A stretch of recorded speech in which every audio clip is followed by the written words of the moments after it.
Great. It's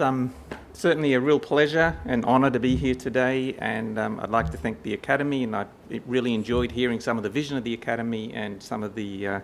new fellows alongside me and what they're bringing to the Academy. And I hope today I can just share a little bit with you about my journey here. So it's an extraordinary fact, and I still find it fascinating, that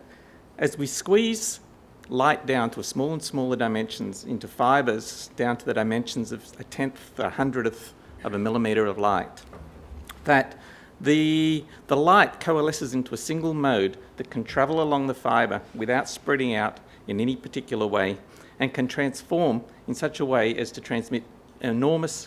quantities of information along a fibre. Tens of terabits of information per second are now routinely transmitted along the fibres that form the backbone of our optical internet.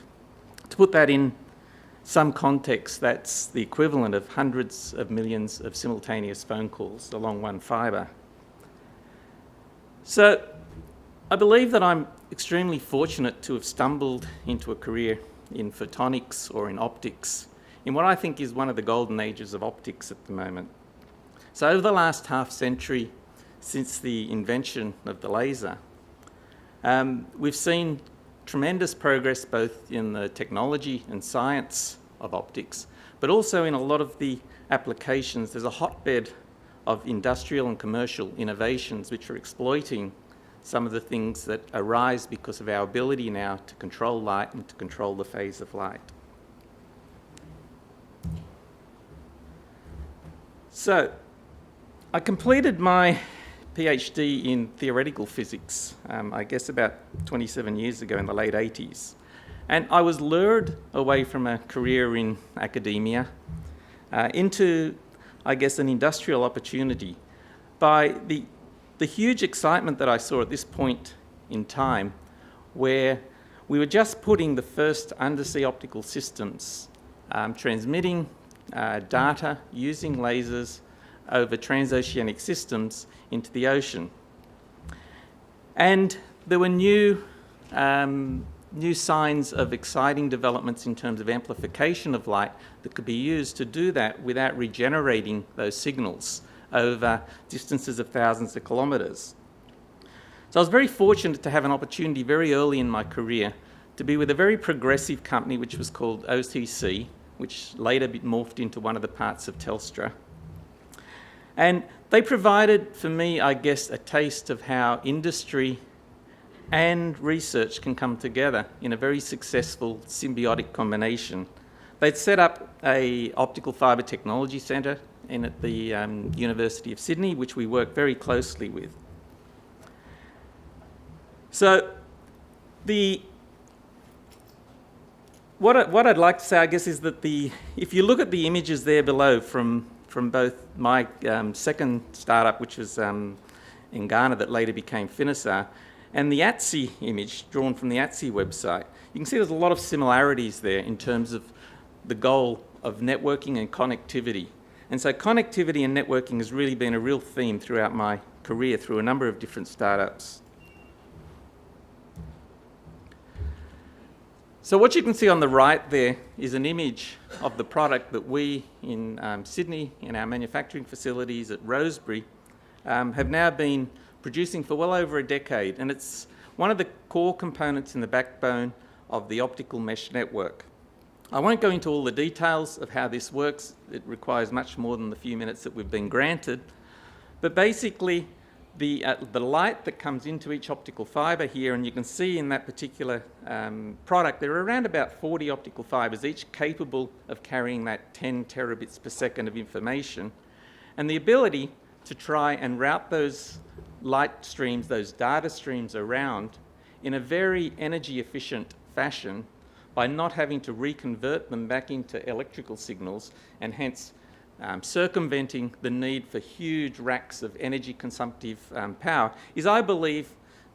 a demonstration that optics is actually an environmental solution for networking, and an important environmental solution for the networking that we have to do to create the connected network that we want to see in the world moving forward. I took a little sidestep in my career back in 2013 and went into a new industry, again involved in optics. But in this industry, in a company, another startup called Silite, we started using the same types of techniques and understanding of how light interacted to do optical imaging. In this case, we looked at optical imaging of the eye and how we can use really extremely precise measurements of the eye through an optical imaging, a three-dimensional optical image of the eye, to allow us predictions about how that eye will perform. Those types of predictions that we can now use allow us then to create a predictive algorithm to understand, for instance, in cataract surgery, exactly what type of lens a person's eye should be replaced with, or the lens of their eye. I just want to finish just with a quick glimpse at something that I see as standing at the intersection of the two parts of my career, that of the information technology and communications and that of the medical science. And just showed you one of the challenges that I think is arising in the 20th century, that, you know, that the combination of different technologies is able to address. Myopia is what's commonly known as short-sightedness, and it's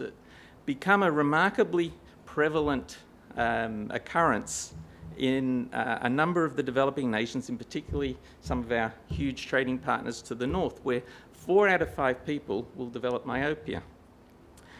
This becomes much more than just a problem of, you know, wearing glasses and the fashions associated with glasses. It's starting to become an issue of real disease and health, because in extreme myopia, the back of the eye distorts, and that is leading to retinal disease in a large number of high myopes. Looking at this problem from a combination of information technology, transmission of that information technology through networking, but also through the extreme precision of optical imaging and the ability to measure the progression of disease and to monitor the progression of disease, is, I believe, something that could be instrumental in trying to sort of understand, monitor, and contribute to solutions to society that could positively impact the health and the well-being of millions of people moving forward. Thank you.